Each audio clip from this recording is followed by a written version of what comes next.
Hey guys, welcome back to my channel. I'm Addie for those who don't know me. I have two little girls, 3 and 7 months. And last week, there was about 2 days that were so hard. So hard. Like as a mom, they were some of, I'd say, like my worst days. Just Isabel was on cue with what I would call terrible threes, maybe. Just the no, no, no, no, no. Like every version of no that you could imagine, she had given me. And the mom, mom, mom, mom, mom, the constant I'm like still getting anxiety just thinking about those days last week. She'd be like, "Will you play with me? Will you play with me, mom? Will you play with me, mom? Play with me, play with me, mom." As we're playing, as we're like doing Legos.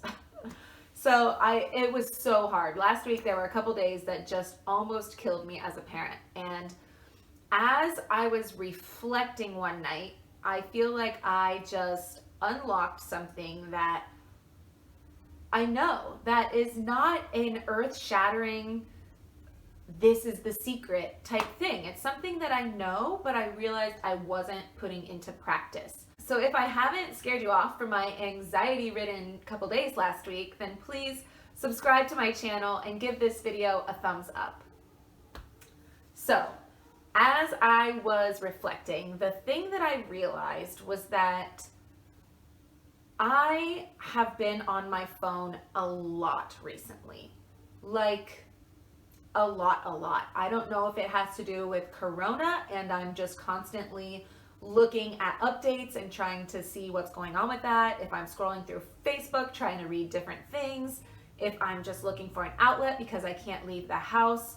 I don't know why I've been on my phone probably 100 times more than usual, but I have been on my phone a lot. And as I was sitting one night, I kind of came to that realization. And when I realized that, I was kind of like, wait, what if Isabel, her personality, what if it isn't changing? What if it's my behavior that is causing her to act out because of me and that she's just trying to get attention?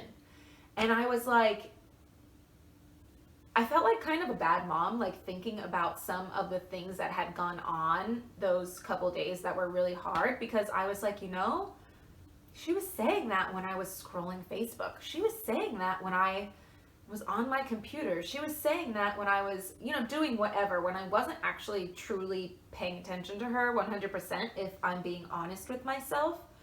So I kind of like the next day did a little experiment, and for not the whole morning, let's be real, for a few hours of the morning, I left my phone upstairs in my bedroom and I came down and had breakfast and we just played kind of the morning. And I needed to text my husband about something. That's when I went up to get my phone. And I kind of realized as I was texting him, like, whoa, we've had a great morning. Like, no breakdowns, no tantrums, no constant like, mom, play with me, mom. Like I was not stressed. My anxiety wasn't high. I wasn't starting to resent my girls. So I was like, like this might be a thing. So after lunch, I did another few hours of no phone, and again, no breakdowns. So the next day, I wanted to kind of do another little experiment where I put my phone down. I had a check-in with my phone. I allowed myself a check-in a couple times, like 3 times throughout the day. And then when they napped, of course, I could be on it. But I noticed, like after a couple days of doing this, that my quality of life, my anxiety, my stress has gone down so much. They have been like much kinder kids. I can't really include Juliana because she's so small, she's always sweet, but Isabel's been such back to herself, I would say. And so I feel like the big thing here, the secret to happy kids is not using your phone less. That's not what it is. That is not at all what I'm trying to say. The secret, I feel, to being a good parent, to having happy kids, is to be present. Be present with your kids. I don't mean 100% of the day you have to be with your kids and full on playing with your kids. I just mean that when you are with them, be present with them. Be in their world with them. Be interacting with them in a way that makes them feel included and loved and get it like they're getting attention from you. Because I obviously we can't spend every moment with our kids. We have to get work done, we have to get things done around the house, but including them and making them feel like we're present in their lives is just going to add to the quality of their life. So they could be playing next to me and I could be scrolling Facebook. That's not really being present. Yes, I'm sitting there, but it's not really being present. It's a waste of my time, honestly, and it's not benefiting her at all. So like if I'm going to be there on my phone, at least I should be working. Like I should go grab my computer and be working, because that would at least be productive for me. You also have to get things done. So if I need to unload the dishwasher or something, yeah, I'm not going to be on the floor playing with them, but they can still be present. So you can include them in dishwash unloading if they want to. They can also go play, but if they want to, you know, if you have other things to do, I get it. I'm a mom too, and I'm also trying to run a house. I'm also trying to work at a full-time job. I'm also trying to do all the things unsuccessfully most of the time. But when you are with them, just try to be present. So really, I just said that your phone is not the secret to happy kids, but I feel like for a lot of us, our phones are what cause us to be distracted or to not be there as presently with our children. So I thought that I would give you a few tips on how to use your phone less, because it has been such a game changer for me. And I'm sure as we're all inside and all just kind of staying to ourselves, it is a problem for some other of you out there as well. So the first thing that you may be able to do is just go on your phone and in the settings, if you have an iPhone, I guess this is for iPhone users, in the settings, there is a screen time notification that you can turn on. And it will basically just give you alerts in the day of how long you've been on your phone and what apps you've been on.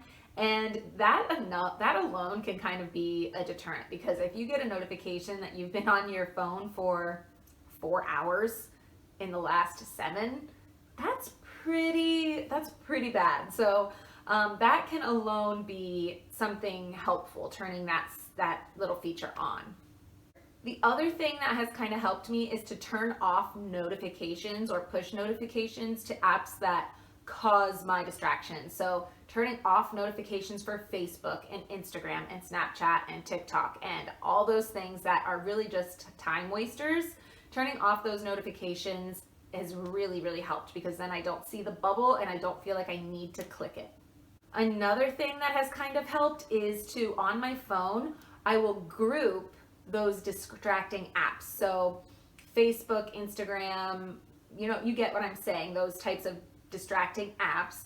Usually I have them on my home screen, just one next to each other, because it's easier to click it there. But if you group them together and put them in a group, it will require 2 clicks, which in itself, 2 clicks can cause you to be less likely to click on it and actually do it. So grouping them together where they can't be as easily reached is another thing that's helped me a lot. And then, like I said in my story, giving yourself some of those designated phone times. That way you feel like you're not completely lost on your phone, but say, you know, from 3 to 3:05, I can do whatever I want on my phone. Or, you know, when the kids are doing whatever, I can be on my phone. Whatever it is, you can give yourself windows to be on your phone where you don't have to feel bad, and that will help you when you're not on your phone. You've had your fill.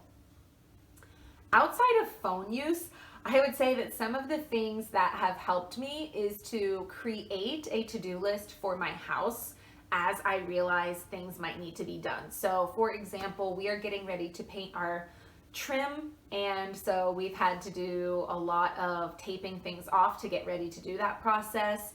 So that's been on my to-do list. I want to make sure that I am making my bed every day, so that is on my to-do list. I want to maybe go through Isabel's books and get rid of the ones that we're not using, or go through her toys and start getting donation piles ready. Things like that. Whenever I notice that there's a project I want to do, but I can't do it in that moment, I'll write it down. And then whenever I find myself like itching to go scroll on Facebook because I'm bored, then I can just go to my list and pick something from that to do instead and be productive with my time. Then one of the things that might be on the list is cleaning your house, but cleaning your house or doing everyday tasks is another thing that has helped me, because you can make those into games for your kids. Like washing your windows, a task that you would normally never do. My 3-year-old Isabel loves helping me wash windows. Like if I were to give her the option of, do you want to go play Pictionary, bad for her age example, but do you want to go play Pictionary or do you want to wash the windows? She would probably choose wash the windows, to be honest. She has such a fun time doing it. So you can make something like that into an activity for kids. And you know, when you feel like you just are going crazy and you want to use your phone, go try to do something like that instead. And then the last example I'll give is just getting outside. Like if you want to be on your phone, just grab the kids, get in the stroller and go for a walk, because being outside, just that change of scenery, you get fresh air, you have other things to look at, you have maybe someone you're passing on the street to talk to, your kids are talking to you because they see something, you know, whatever it is, going outside, going on a walk is just such a good reset. So if you are just, you know, getting antsy, try doing that as well. I hope that this has been helpful. I know this is not rocket science. This is not something new being present in your kids' lives, but it's something I knew and wasn't actually practicing in my life. So I hope it does help you. I never realized quite how detrimental my phone and just my attention elsewhere was to the relationships in my life. So I hope this helps you, and thank you for watching. I will see you in the next video.